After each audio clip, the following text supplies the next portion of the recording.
11A എന്ന miracle seat, emergency എക്സിറ്റിന് സമീപമുള്ള ആ സീറ്റ് നമ്പർ. ഡാമൻഡിയുകാരനായ ബ്രിട്ടീഷ് പൗരത്വമുള്ള വിശ്വാസ് കുമാർ രമേശ് ഒരു അത്ഭുതമാണ്. സിനിമകളിൽ മാത്രം നാം കണ്ടു ശീലിച്ചിട്ടുള്ളതുപോലെ അവിശ്വസനീയം. പൂർണ്ണമായും കത്തിയമർന്ന വിമാനത്തിൽ നിന്ന് നടന്നു വന്ന ആ 38-കാരൻ വിമാനം അപകടത്തിലായെന്ന് തിരിച്ചറിഞ്ഞ നിമിഷം താൻ മരിക്കുകയാണെന്ന് വിശ്വസിച്ചു. ടേക്ക് ഓഫ് ചെയ്ത് 30 സെക്കൻഡുകൾക്കുള്ളിൽ വലിയ ശബ്ദത്തോടെ എല്ലാം അവസാനിച്ചു. കണ്ണു തുറക്കുമ്പോഴേക്കും ചിന്ന ഭിന്നമായി വിമാനത്തിൽ നിന്ന് താൻ ഇരിക്കുന്ന വശം തെറിച്ചു വീണു. ആശുപത്രി കിടക്കയിൽ താൻ മരണത്തെ മുഖാമുഖം കണ്ട നിമിഷങ്ങൾ വിവരിക്കുകയാണ് വിശ്വാസ്. लेकिन जब मेरी आँख खुल के मैं देखा ना तो मुझे लगा मैं जिंदा हूँ. तो मैंने ट्राई किया, जब मेरी सीट थे वो मेरी बेल्ट निकाला, मैंने वो ट्राई किया जहाँ से निकल सकता वहाँ से, तो मैं निकल गया वहाँ से. मेरे नजरों के सामने एयर होस्टल और दूसरे आंटी अंकल सभी उसमें मिस हो गए थे सभी. കെട്ടിടത്തിലെ ഗ്രൗണ്ട് ഫ്ലോറിലാണ് താൻ ഇരിക്കുന്ന വശം വീണത്.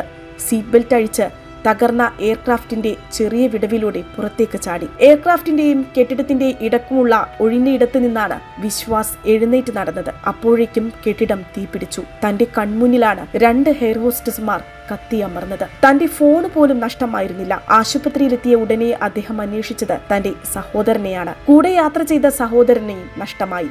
വാനോളം പ്രതീക്ഷകളുമായി പുതിയ ജീവിതങ്ങൾ കെട്ടിപ്പടുക്കുവാനും ഉറ്റവരെ കാണാനും സ്വന്തം നാട്ടിലേക്കും പറന്നുയർന്ന 241 ജീവിതങ്ങളാണ് സെക്കൻഡുകൾക്കകം ചാരമായി മാറിയത്. 241 കഥകളാണ് അറ്റമില്ലാതെ അവസാനിച്ചത്. വീടെന്ന സ്വപ്നം പൂർത്തിയാക്കാനാണ് നാട്ടിൽ കുഞ്ഞുങ്ങൾക്കൊപ്പം സ്ഥിരതാമസമാകാൻ നിന്ന പത്തനംതിട്ട സ്വദേശി രഞ്ജിത വീണ്ടും ലണ്ടനിലേക്ക് യാത്രയായത്. 7ാം ക്ലാസ്സിലും 10ാം ക്ലാസ്സിലും പഠിക്കുന്ന ആ കുഞ്ഞുങ്ങളുടെ പ്രാണൻ കൂടിയാണ് കത്തിയമർന്നത്. ആ കുഞ്ഞു മനസ്സിന്റെ നോവിനൊപ്പം കേരളമാകെ വിങ്ങുകയാണ്.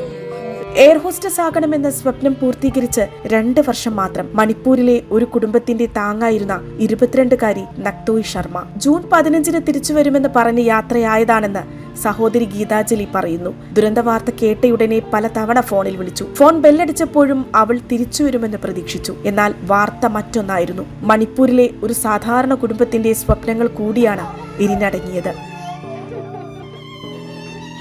ലണ്ടനിലെ മകളെ കാണാൻ തയ്യാറെടുത്ത ഗുജറാത്ത് മുൻ മുഖ്യമന്ത്രി വിജയ് രൂപാണിയുടെ വിമാനത്താവളത്തിലെ അവസാന ദൃശ്യങ്ങളും നോവായി മാറുകയാണ്. ലണ്ടനിൽ കുടുംബത്തോടൊപ്പം സ്ഥിരമാകാൻ ഡോക്ടർ പ്രതീക് ജോഷി നാട്ടിലെത്തി ഭാര്യ ഡോക്ടർ കോമി വ്യാസിനെയും 3 കുട്ടികളെയും കൂട്ടി യാത്ര തിരിച്ചതായിരുന്നു. പുതുപ്രതീക്ഷകൾ പങ്കുവെക്കുന്ന വിമാനത്തിലെ ആ സെൽഫി തീരാ ദുരിതത്തിന്റെ അവസാന ചിത്രമായി മാറി. ഭർത്താവിന് പിറന്നാൾ സർപ്രൈസ് നൽകാൻ പുറപ്പെട്ടതായിരുന്നു ഹർപ്രീത് കൗർ ഹോറ. ജൂൺ 19-ന് നടത്തേണ്ട യാത്ര ജൂൺ 12-ലേക്ക് റീഷെഡ്യൂൾ ചെയ്തായിരുന്നു ആ സർപ്രൈസ്. എന്നാൽ വിധി മുൻകൂട്ടി റീഷെഡ്യൂൾ ചെയ്ത ആ യാത്ര അവരുടെ സ്വപ്നങ്ങളെയും തകർത്തു. വിവാഹം കഴിഞ്ഞ് ആദ്യമായി ഭർത്താവിന്റെ അടുത്തേക്ക് പോകുകയായിരുന്ന നവവധു രാജസ്ഥാൻ സ്വദേശി ഖുഷ്ബുവിന്റെ ആ യാത്രയും വലിയ ദുരന്തത്തിലേക്കായിരുന്നു. ഖുഷ്ബുവിനെ യാത്രയയക്കാനെത്തിയ അച്ഛനോടൊപ്പമുള്ള ആ ചിത്രവും അവസാന ചിത്രമാകുമെന്ന് ആ കുടുംബം പ്രതീക്ഷിച്ചില്ല. എല്ലാത്തിനുമുപരി റൺവേയിൽ നിന്ന് പറന്നുയർന്ന് സെക്കൻഡുകൾക്കകം മേഡേ കോൾ നൽകിയ വിമാനത്തിന്റെ പൈലറ്റ് ക്യാപ്റ്റൻ സുമീത് സുബർവാൾ തന്റെ ഔദ്യോഗിക ജീവിതം അവസാനിപ്പിക്കാനിരിക്കെയായിരുന്നു ഈ വിടവാങ്ങൽ. അച്ഛനെ പരിചരിക്കാൻ ജോലിയിൽ നിന്നിറങ്ങാമെന്ന് 3 ദിവസം മുമ്പാണ് അറിയിച്ചത്. അച്ഛന്റെ ആ കാത്തിരിപ്പും അവസാനിച്ചു. പൈലറ്റുമാർക്ക് പരിശീലനം നൽകുന്ന ലൈൻ ട്രെയിനിംഗ് ക്യാപ്റ്റനായിരുന്നു സുമിത്. ട്രാവൽ ഇൻഫ്ലുവൻസറും എയർ ഹോസ്റ്റസുമായ റോഷ്നി രാജേന്ദ്രന്റെ വ്ലോഗിംഗ് വീഡിയോകളും ഏവരെയും കണ്ണീരണിയിക്കുകയാണ്. ആകാശയാത്രയെ വാനോളം സ്നേഹിച്ച റോഷ്നിക്കും ജീവിതം നഷ്ടമായി ഇവിടെ.